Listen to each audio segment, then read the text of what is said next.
இந்த கோவிலுக்கு உதவி செய்யுங்கள் ஐயா. கும்பகோணம் அடுத்த மன்னார்குடி சாலையில் வலங்கைமான் வட்டம் அரையூர் சிவன் கோவில் பாழடைந்த சூழ்நிலையில் இருக்கிறது. திருவாரூர் மாவட்டம் வலங்கைமான் வட்டம் அரையூர் சிவன் கோவில் கும்பகோணம் மன்னார்குடி சாலையில் உள்ள நீடாமங்கலத்தில் இருந்து கொரடாச்சேரி செல்லும் சாலையில் சென்று பிரிகிறது இந்த அரையூர் எனப்படும் அறவூர். பசுமை போர்த்திய சின்னஞ்சிறு கிராமம். ஓர் அழகிய சிவாலயம் 10 சென்ட் நிலப்பரப்பில் கிழக்கு நோக்கி அமைந்துள்ளது. கார்கோடகன் என்னும் அரவம் வழிபட்டதால் அறவூர் என வழங்கப்பட்டது. தற்போது அரையூர் என அழைக்கின்றனர். பல ஆண்டு காலமாக குடமுழுக்கு காணாமல் சிதிலமடைந்து வருகிறது.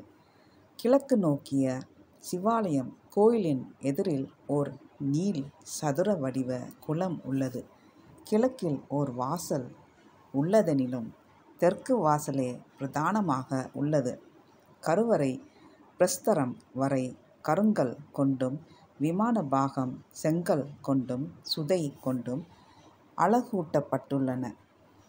தென்மேற்கில் விநாயகர், முருகன் ஆகியோர் தனி சிற்றாலயம் கொண்டுள்ளனர். நந்திக்கு சிறு கோபுரத்துடன் கூடிய மண்டபமும் உள்ளது. இறைவன் இறைவி இருவரது கருவறையையும் ஓர் கருங்கல் தூண்கள் கொண்டும் செங்கல் சுவர் கொண்டும் கட்டப்பட்ட மண்டபம். அதன் கூரை விதானம் முழுவதும் இடிந்துவிட தகர தகடுகள் கொண்டு மூடியுள்ளனர். கோயில் எவ்வளவு தான் சிறப்புகளோ வானளவு. ஆம், மூர்த்தி, தலம், தீர்த்தம் என 3 சிறப்புகள் கொண்டது இக்கோவில். அஸ்தினாபுரத்தினை ஆண்ட யுதிஷ்டிரனுக்கு பின் ஆண்ட பரீட்சித் மகாராஜாவிற்கு பாம்பினால் அழிவு ஏற்பட்டது. அதனால் அவரது மகன் ஜனமேஜயன் பின்னர் காலசர்ப்ப யாகம் செய்து உலகிலுள்ள எல்லா பாம்புகளும் அதில் வீழ்ந்து இறக்கும்படி செய்தான்.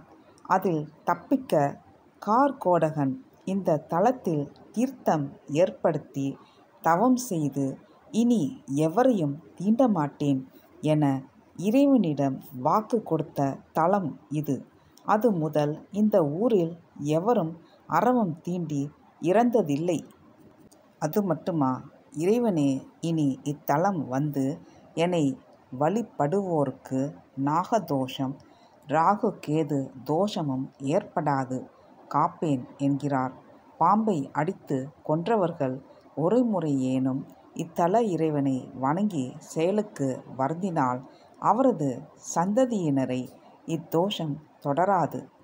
சுந்தரமூர்த்தி சுவாமிகள் இத்தலம் வந்து சோடச உபசார பூசை செய்து நற்பலன்கள் பெற்றதால் இந்த சுவாமியினை ஆராதிப்போர் சகல நன்மைகளும் பெறுவர் என்பது திண்ணம்.